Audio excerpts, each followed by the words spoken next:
So, ito ang pinakamatahong naging mo sa mahal na Diyos na para kita magrasyahan, mahatagan sa grasya, naglalo na mahatagan sa eternal life. Now, this Saturday is the first Sabbath. Pampiraya ng Sabbath po? Okay, kasi mali ako. First Sabbath. So, atong ginawa pa man natin visitor, Ate DJ. Happy Sabbath, Ate DJ. Okay po. Then, matantanan ng mga kalisunan. Ato na shake hands sa atong mga silingan, ang atong mga kaisunan na ada sa likod. Yan. Happy Sabbath. Diba? Yan. So, always wear a smile nga nagdaw. Diba? Mas matahong na permit kita malipay. Diba? Ang atong mga puso, malipay, nakikita sa atong mga face. Diba? Ayan. Happy Sabbath. Malipay ang atong adlaw na ipapahulay kung kita, kaupo sa atong mga kaigsuunan, malipayon. Kaupo sa mahal na Diyos na atong ginasimba sa adlaw na ipapahulay. Okay po. So, ang aton, si Lola Percy Adiman, no? Lola Percy, na minaw kami sa imo, kay bihira lang kita magkita. Okay po. Praise the Lord na nakabisit naman ikaw. Okay po. So, ang atong focus sa yan na Sabbath is evangelism.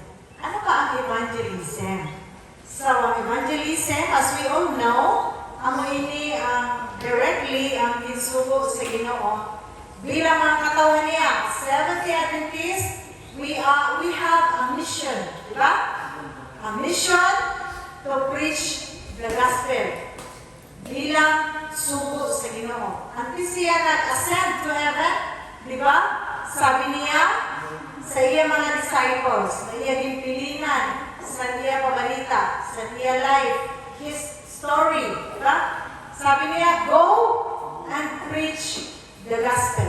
Amin naman kay pangudala kita, Seventh-day Adventist, as followers of Christ, until now, alin na sa ating mga puso, alin na sa ating mga isip, alin na sa ating mga buhay, na we have the responsibility to evangelize, to preach the gospel. Ano nga niya ang gospel, mga kaigsunan? As we all know, ang gospel is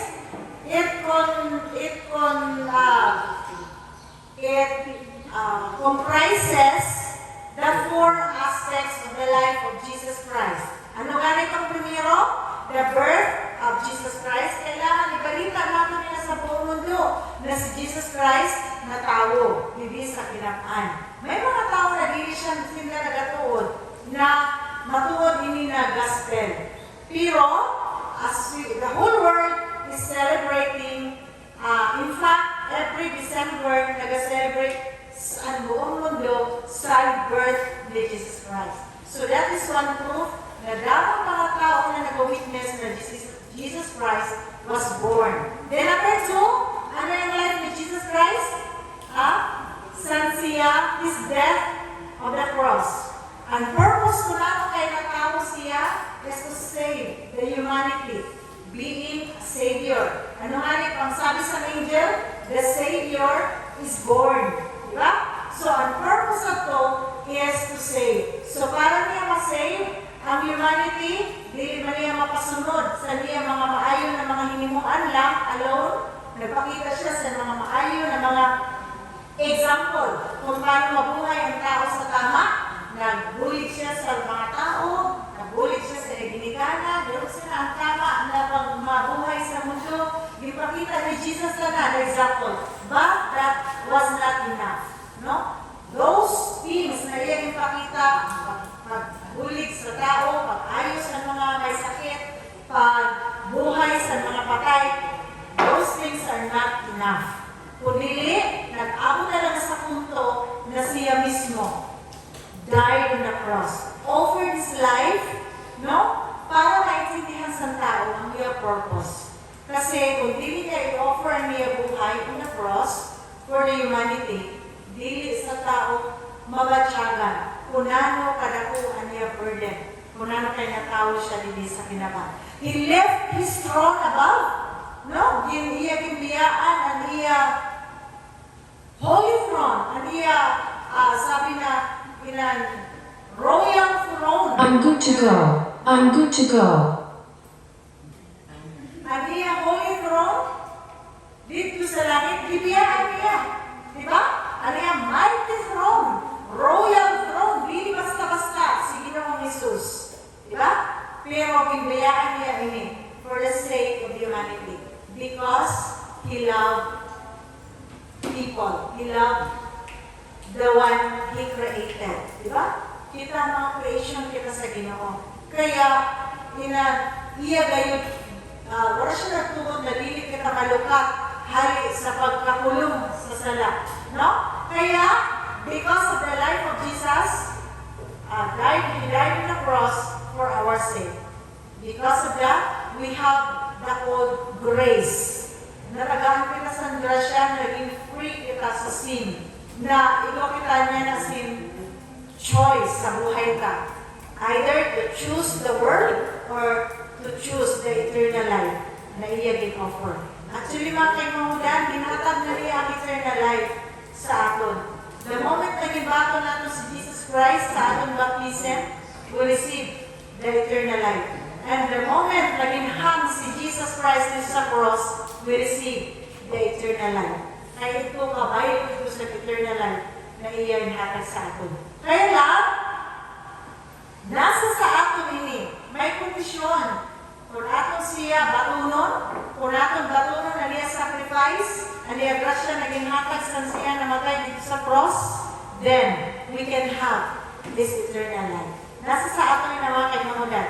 So we have to choose Jesus, to follow Him, to receive the grace that He has given us at the cross. Number 3, ano ito? Primero birth, and He died on the cross. Then ano pa ang life ni Jesus? Halos sa pagkamatay, dito nagtapos na niya ang gospel. No? Ano pa?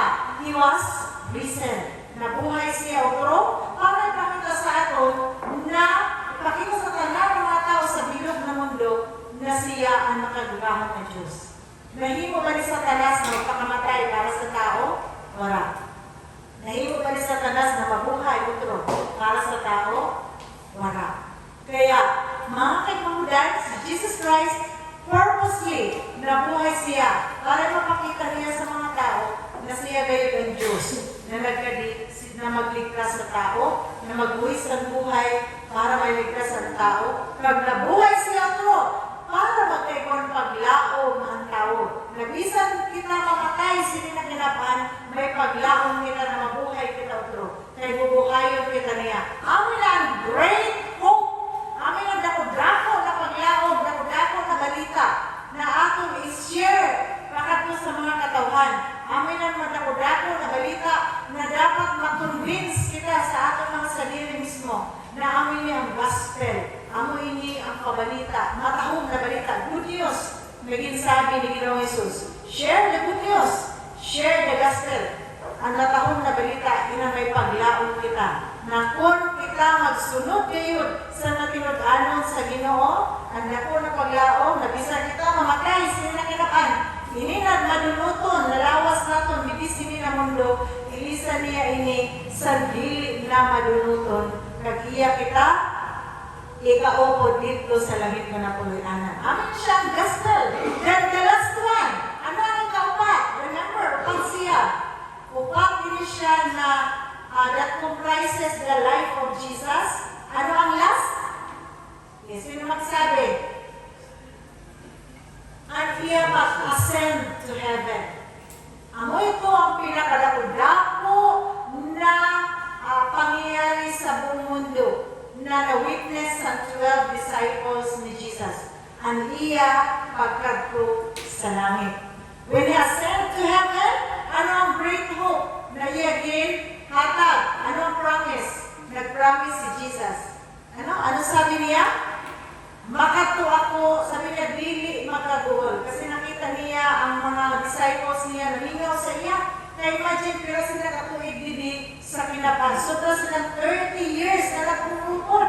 Di ba? Mingawan kita, di ba? At Lola Percy, pero nilang kita katuwing nag-open din sa Boulevard Church. Sa paghali mo, ginamingaw mo sa imo, mga kaisunan, kita naman. No? May usad gani na dili makasimba sa aton, mingawan kita dayon. Amay nang nagbatsada sa mga disciples, lalo na sila, kay more than 30 years nila nakaupod si Jesus, didi sa kinabaan. No? Mientras hindi pa nagkinabuhi si Jesus sa mundo. Grabe nila kaminaw. Sa mahalin na si Jesus, nagpaaram siya. Sabi niya, Lord, sabi nila Peter, nila Matthew, nila, sino ba ito? Lucas, sino man ito mga disciples si Jesus? Sabi niya, Lord, mahalin gani ikaw. Ano man ikaw? Ano man ka muna ikaw? Nabili ka na naman makaupod. Nano man ang amo ni Muon, kaya ka na. Sabi niya, ayaw ka mo kahandal. Diba? Sabi niya, do not let your heart be troubled. Dili magkabuon ang iyong mga kasing-kasing, ang iyong mga puso. Sabi niya, magsalig kamo sa Diyos, at magsalig kamo sa akin. Sabi niya, ako na niya tugon. Kaya makadto ako sa langit, makadto ako sa akon, ano sabi niya? Sa akong lugar. Kagprepararan ko kamo sa iyong lugar dito sa langit. Kag kung makapreparar na ako sa lugar para sa inyo, mabalik ako true. Kag kuhaon mo kamo. Kag kung diin gani ako, at kuman kamo. Din na mabasa mga kaibigan. Sa John 3:16. Amo ba? Ano na makita, mabasa sa buwan. Nasabi niya, amin ang promesa ni Pinoong Isus na kung makakadto na siya sa langit, makapreparar na siya sa mga lugar dito para sa aton, babalikan kita niya, pagkuhaon kita niya, darapon kita niya dito sa langit. Actually, mga kaibigan, ang Bible nagsabi na kung magabalik na si Jesus Christ, dira na second coming niya, dili siya matamak sa duta.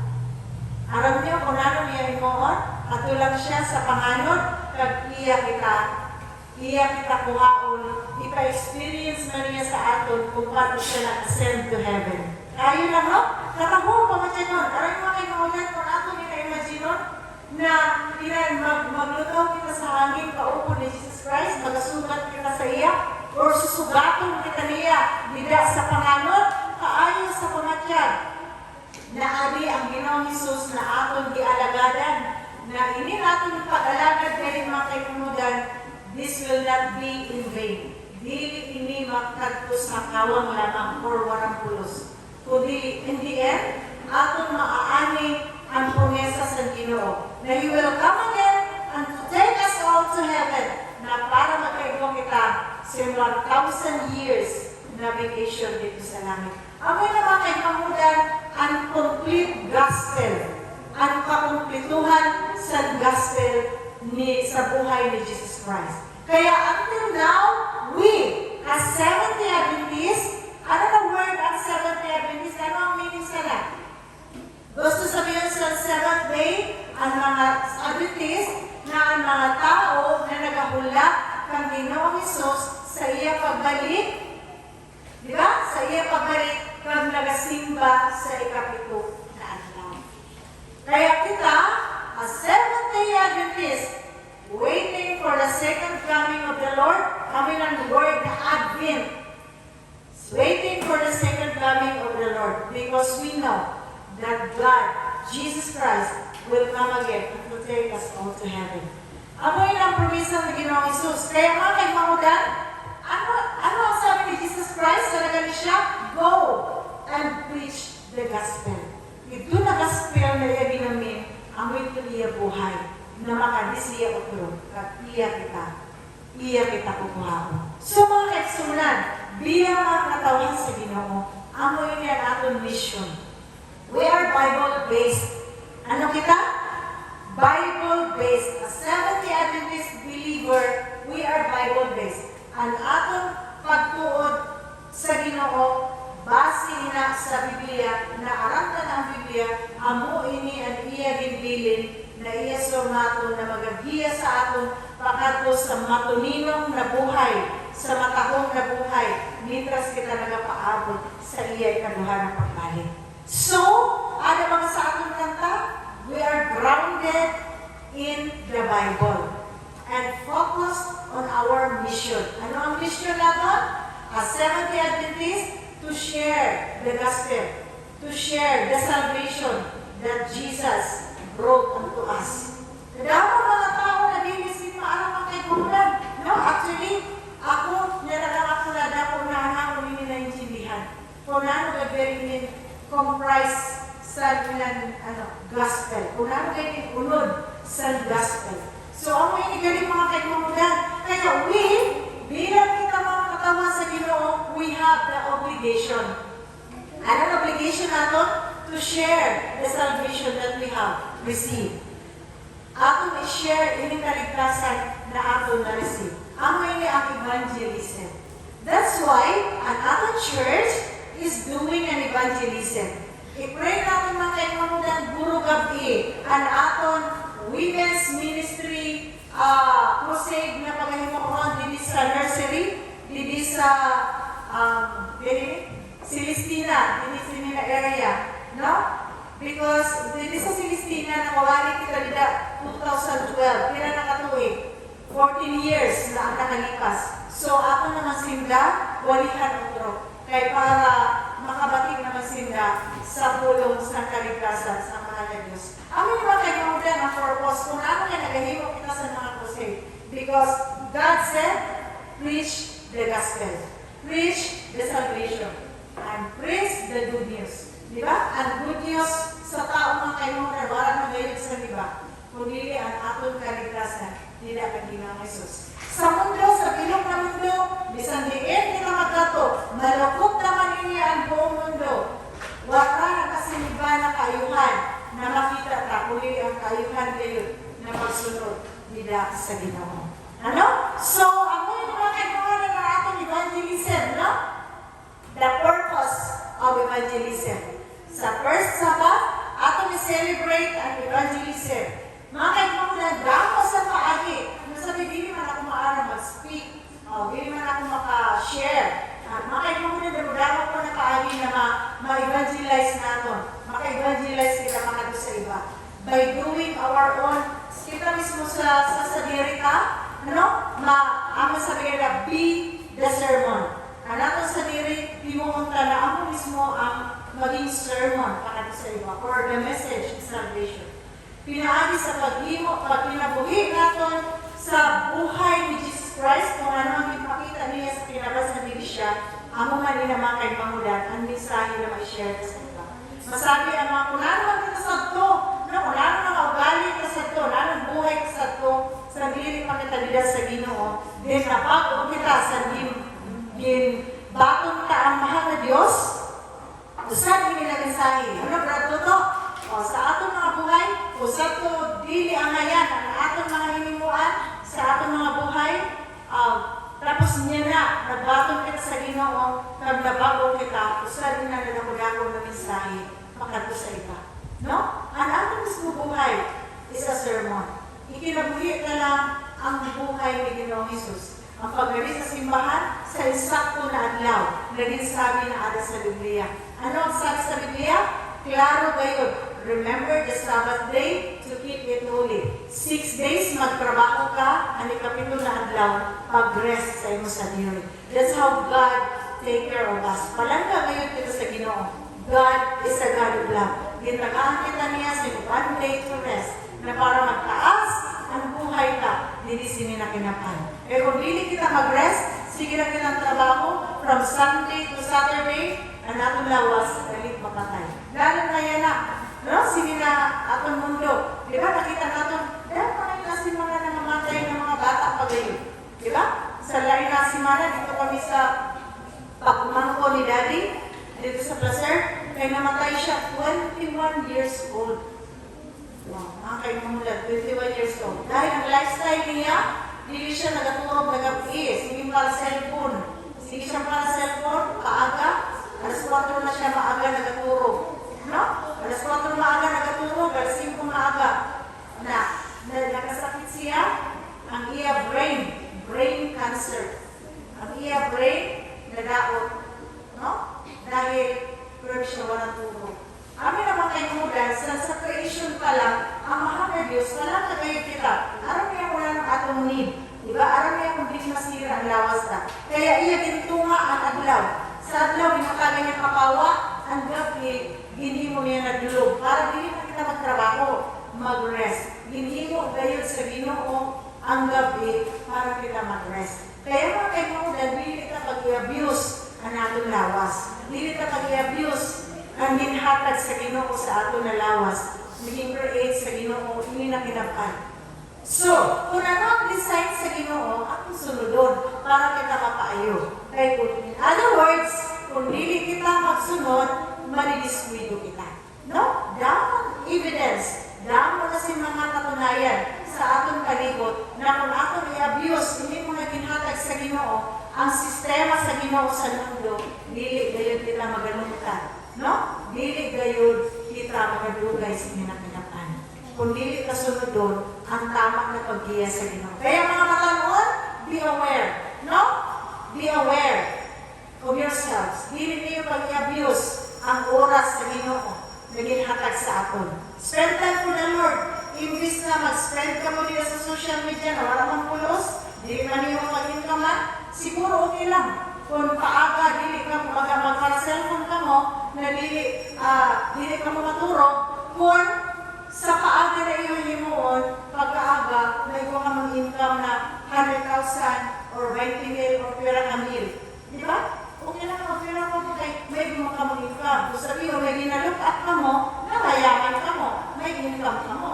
Pero kung nagpa-cellphone lang ka mo na, wala ka sin income, ikasira ka sa lawas mo, problema ka sa ginikanan mo, gastos ka sa ginikanan mo, ayaw na pagpadayon sila, kay warang pulos sila. No?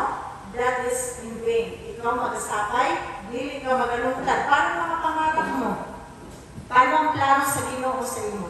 So, yun sila. Kita mismo nga kay Mamudan, minsan iatan natin mga sarili. Ito ko sa Ginoo, temperance. Ano ko sabihin sa temperance? Discipline. Na? Discipline to ourselves. Pagpugong sa ato sarili. No? Pagpugong. Minsan, ang kanang tao, alam ko na kay kaplinin ni Ginoong Hesus, kay minsan, ang ato sarili, ang gusto kayo ang dili maayo. Ang gusto kayo limuhon ang dili tama. Ang gusto kayo limuhon ang mali. Ang mga sabi sa iba, masarap ang bawal. Ang sabi sa Bible, dili ka magkausan baboy, kaya makasira sa imo lawas, maati.